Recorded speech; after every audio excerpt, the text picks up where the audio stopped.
de brujas o brujos.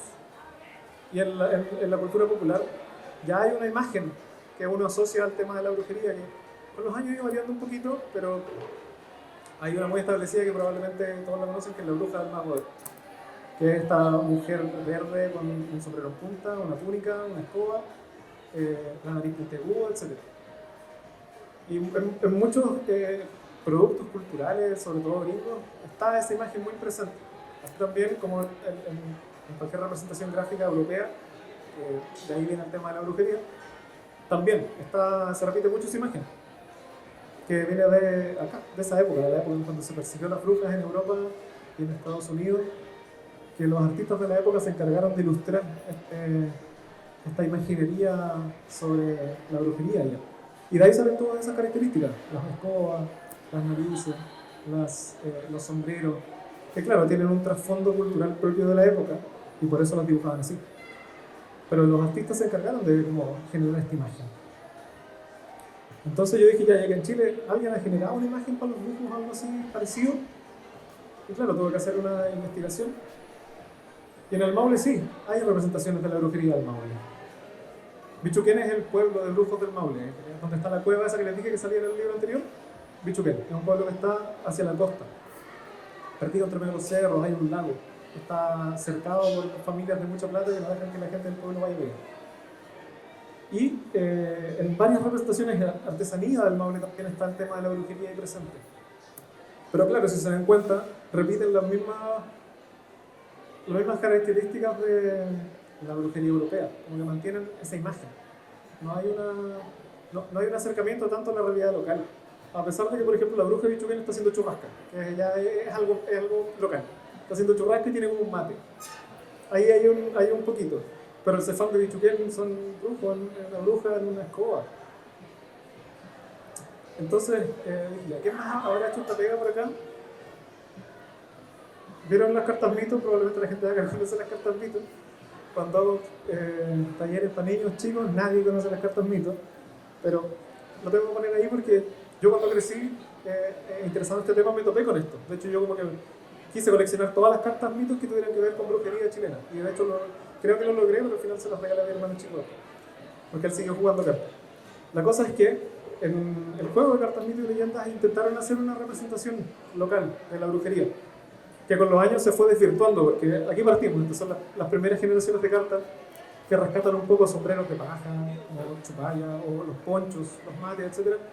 Ya después empiezan a transformarse ya en las túnicas, en los sombreros en punta y terminan en esto, que es la vuelta de mitos y leyendas, que ya es cualquier cosa menos parecido a lo del inicio. El proyecto del que yo les estoy hablando en este proceso fue mi proyecto de título, no me quedó tan bien, pero fue mi proyecto de título. Y por mi proyecto de título yo entrevisté a Henson, que es el ilustrador de las cartas de ayer. Y le hice la pregunta, ¿qué querían hacer ustedes cuando representaron a los brujos o a las brujas de Chile en estas cartas? Y Henson me dijo como, nuestra intención no era que se vieran como representativas tanto del territorio, sino que queríamos que se vieran bacanas, porque queríamos vender cartas, entonces es un negocio, tenía que verse bacán. Entonces por eso al final terminan transformándose en una representación más europea, porque eso les da igual, según alguna mirada puede dar como puedes internacionalizar el juego, porque la imaginería es más representativa, o más, tú la puedes interpretar relacionado a lo de otros lados. Entonces dije ya, acá al inicio se hizo algo, yo quiero irme como por este lado, no por ese. Y dije, ¿quién habrá hecho esta pega bien? Y los japoneses desde el año que empezaron, desde que llegó la tinta y el papel desde China, empezaron a ilustrar sus mitos y leyendas. En toda la historia del arte en Japón, la tradición de representar a los mitos y las leyendas, que yo creo que aquí es donde encontraron el pic con este autor, mangaka, que es Shigeru Mizuki, que le estableció esta idea de que es cómo se ve un yokai, que son estos personajes de los mitos japoneses. De hecho, él se encargó de hacer enciclopedias sobre mitos, hacía como estas disecciones de cómo puede funcionar, por ejemplo, el trauco. ¿Cómo funcionaría el trauco si fuera un ser vivo? Y ponía las explicaciones. Y creó hartos mangas que hablaban de personajes que convivían con el mito de la leyenda como una realidad local. Entonces yo dije, ya, algo como esto hay que hacer.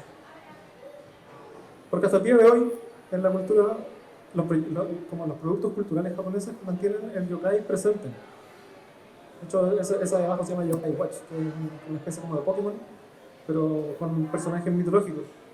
Y de hecho en Pokémon también hay personajes mitológicos metidos dentro del medio. Viaje de Chihiro es una oda al yokai japonés.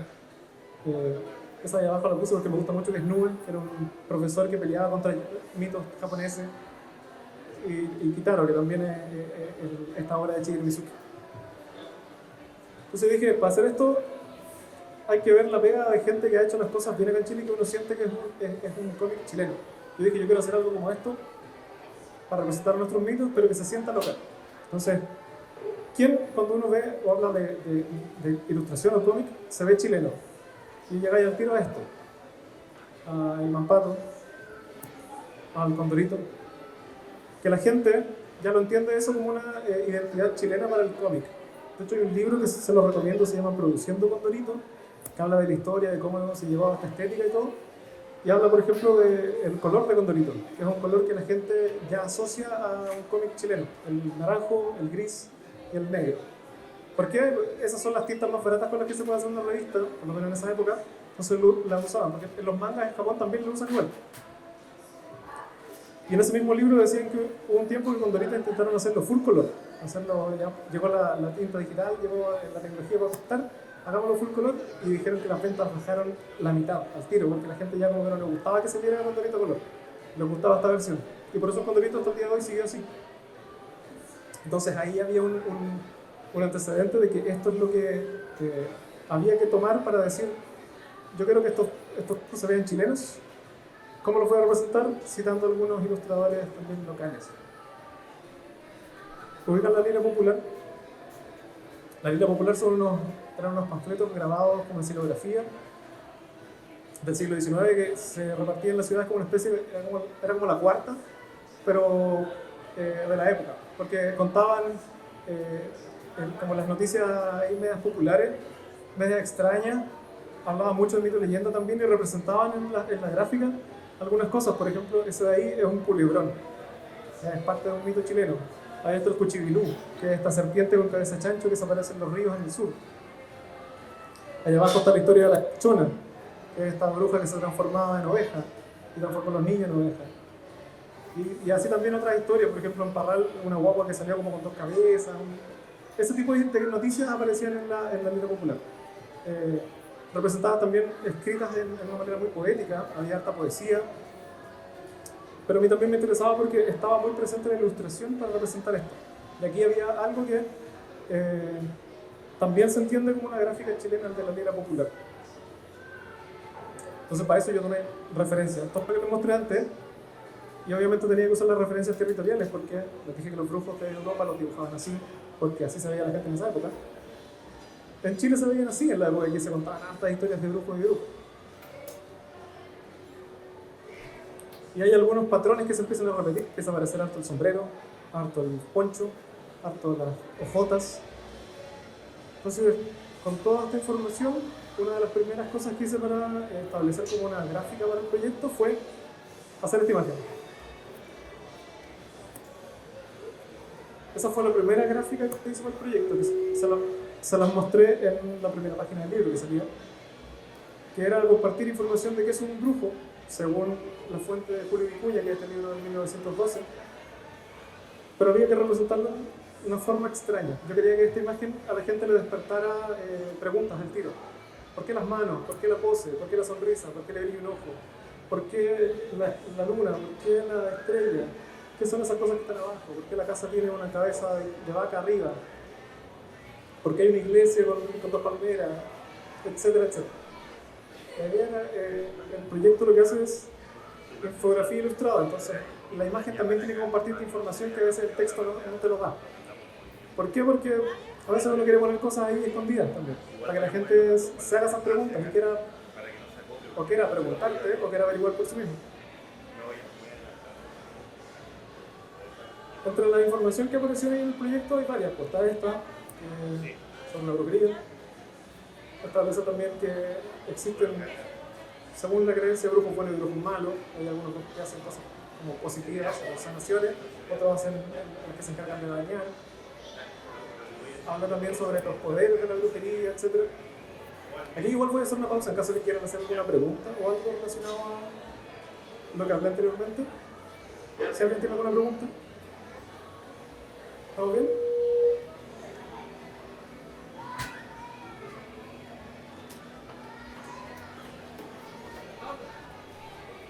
Sí.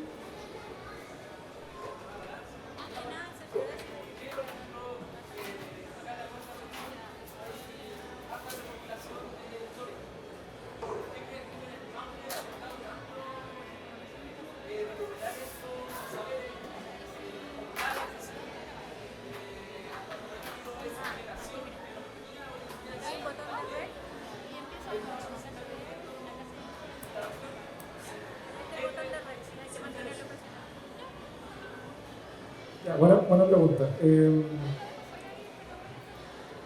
Yo creo que tiene que ver con una cosa de actitud de alguien que viene a hacer la pega, porque pasa también que hasta hace quizás no tantos años la región del Maule es una región que tiene mucha población rural y claro, eso atrae, va de la mano con algunas otras cosas como por ejemplo el alfabetismo, gente que tiene poco acceso a la educación y si no hay el interés de alguien que quiera hacer esa recopilación es difícil que la gente haga una recopilación allá como tal o tan grande.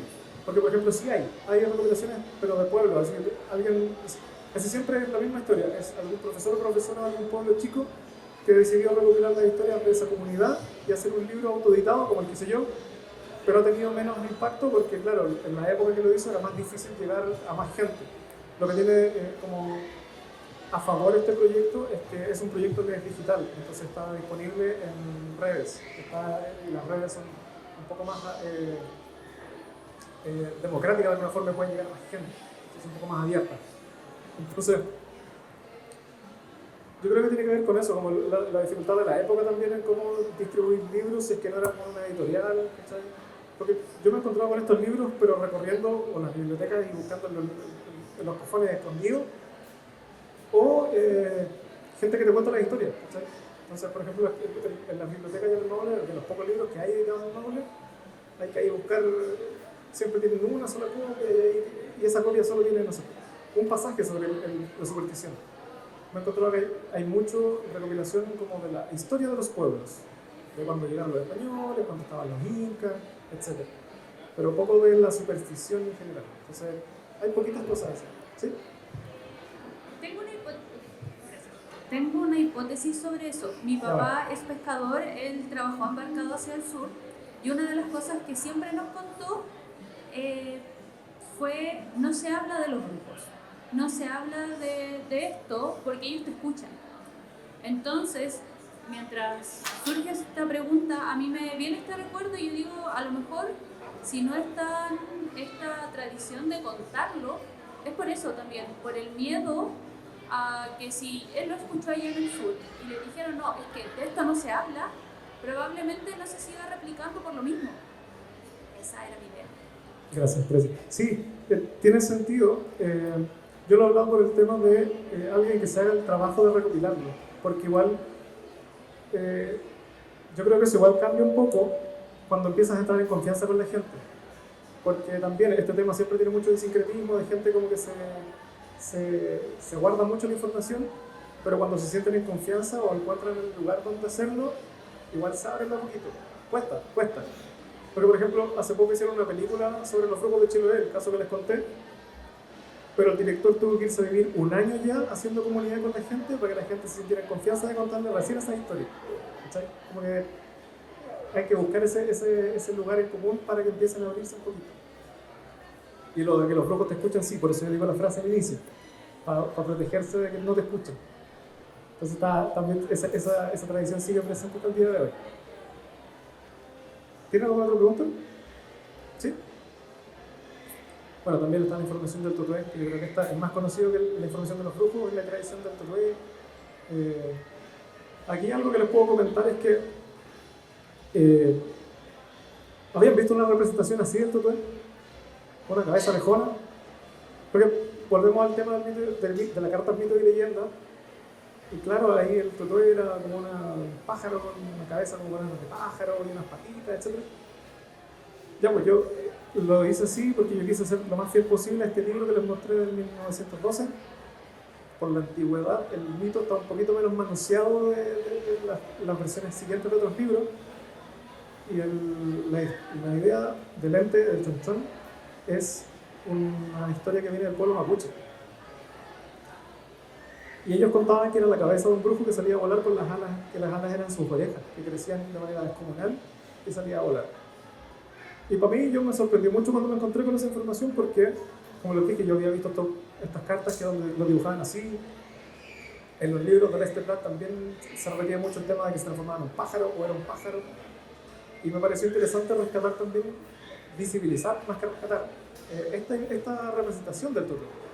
Que claro, en el proyecto, en este momento, yo creo que hace un par de semanas, compartimos todas las formas que puede tener un tutor. De hecho, si lo buscan después en Instagram, van a encontrarse con que hay varias. De hecho, la más extraña es una que dice que es un pájaro amarillo con orejas de gato. Un pájaro amarillo con orejas de gato y ojos enormes. Hay otra que es la cabeza con alas de pájaro, la otra es una cabeza que se transforma en un pájaro. Hay otra que es una cabeza que le crece un cuerpo de pájaro, que conozco un caso muy cercano que me contaron la historia de que vieron a su tío volando así, que está recopilada en el libro esa historia. Entonces, claro, el mito de la leyenda tiene mucho de que la versión va cambiando según la persona, pero de repente hay lugares en comunes, donde está este también, que era el más antiguo. Entonces también yo dije, yo si me encontraba una cabeza orejona volando, me da más miedo que ver un pájaro.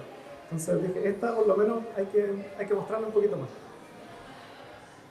Esa es la historia de mi abuela, la que me contó, la primera historia que me contó, que me acercó al tema del mito de la leyenda sobre cuando invitó al tutué a tomar vino.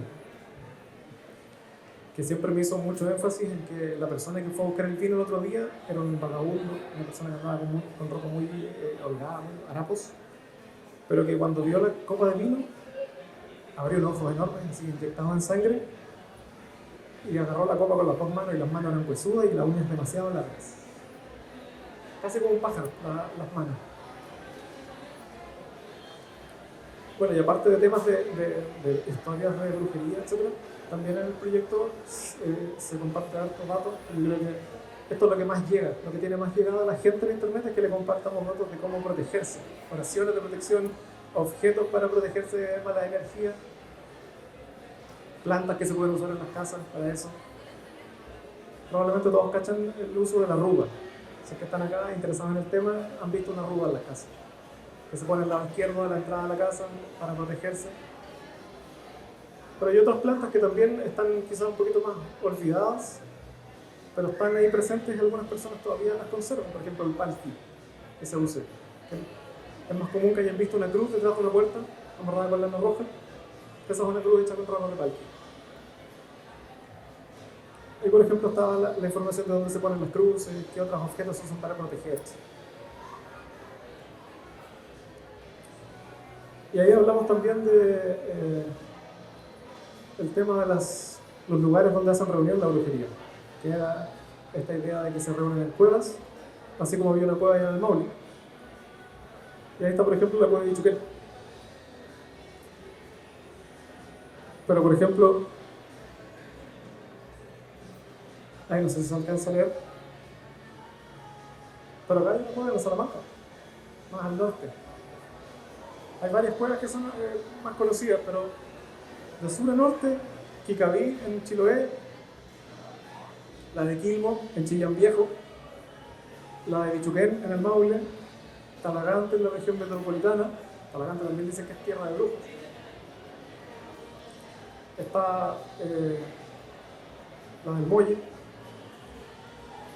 Salamanca, hay varias. A mí me llamaba la atención compartir esto porque, claro, ustedes probablemente conocen algunas de esas, pero Bichuquén estaba ahí, entonces yo quería que se diera a conocer también. Y ahí está la información que pude recopilar de la cueva de Bichuquén. Que ahí tuve que conversar con gente y me conseguí un informante que me contó algunas cosas de por allá. De hecho, esas dos personas que están arriba son unas personas que fueron a ver un conversatorio en Bichuquén, y esa señora me dijo que ella hacía brujería. Dijo que ella era una bruja, pero que ella se consideraba una bruja que hacía cosas con hierbas, como que sanaba, no hacía el mal. Pero me dijo, yo tuve acceso a libros de magia oscura y los rechacé. Y con esa ahí me mató, y me dijo como, ya. Me invitó a tomar once, pero por cosas de la vida no pude tomar once a su casa. Pero igual hubiera ido, si hubiera tenido tiempo hubiera ido. Todo esto que está acá es la primera parte del proyecto. El proyecto en un inicio le dije que fue un proyecto de título, ¿cierto? Pero me quedó mal. Me titulé, sí, me titulé. Pero me quedó un culero. Yo nunca dije esto no me convence de toda la calidad, entonces años después lo volví a retomar, lo pulí con ya los conocimientos que había adquirido años después de titularme y lo postulé a un fondarte. Y por suerte pude adjudicarme ese fondo para desarrollar toda esta primera parte del proyecto, que son 55 infografías, que son las que están recopiladas en el libro que les mostré al inicio. Se publicaron en Instagram y en una página web, por si quieren buscarlas después, en correogrupoldelmaule.cl o correogrupoldelmaule en Instagram. Y este año nos volvimos a adjudicar otro fondo para continuarlo y vamos a compartir nuevas infografías. Hasta la fecha llevamos casi 30 nuevas, aparte de las que ya están acá, con más información, con más historias que quedaron en el tintero, porque el proyecto, como se publicó en Instagram, se creó una especie de comunidad. Una comunidad ahí que le gustaba el tema y una comunidad donde la gente se sintió a gusto para contarte historias. Varias de las historias que se pudieron recopilar en el libro es de gente que habló del proyecto y dijo, sabéis que yo tengo una historia familiar y no quiero que se pierda solo en la familia, quiero que más gente la conozca, y mandaban historias. A veces mandaban en audio, a veces mandaban escritas, pero gente mandó historias. Al día de hoy el proyecto es una comunidad como de 17.000 personas de todo Chile. Ahí están parte de las infografías nuevas de algunas historias, son todas del Maule, todas historias del Maule. Está pensado en un futuro ampliar el espectro, pero por ahora siento que mis conocimientos y los del equipo dan para cubrir el Maule de manera correcta, pero queremos como ampliarlo a otros lugares.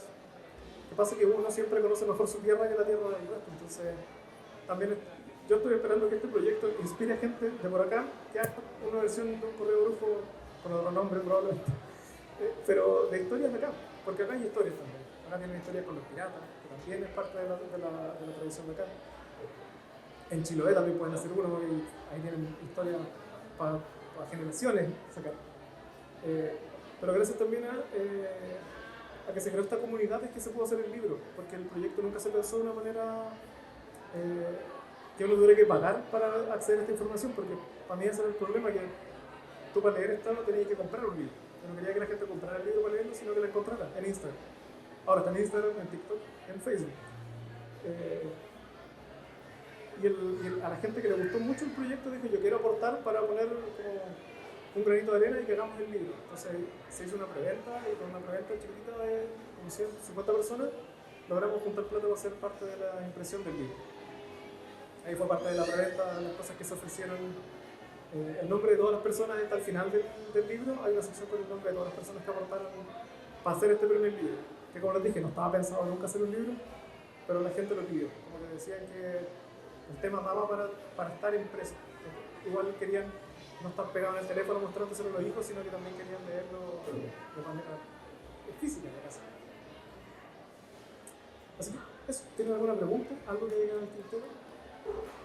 ¿No? ¿Estamos ok? Entonces muchas gracias por haber asistido a este conversación. Espero que les haya gustado. Sigan el proyecto, los invito a revisarlo en Instagram, Facebook y TikTok como el Correo Brujo del Maule. Todavía seguimos publicando infografías, van a seguir publicándose hasta marzo del próximo año probablemente, para que ahí estén atentos a las cosas nuevas que se vienen.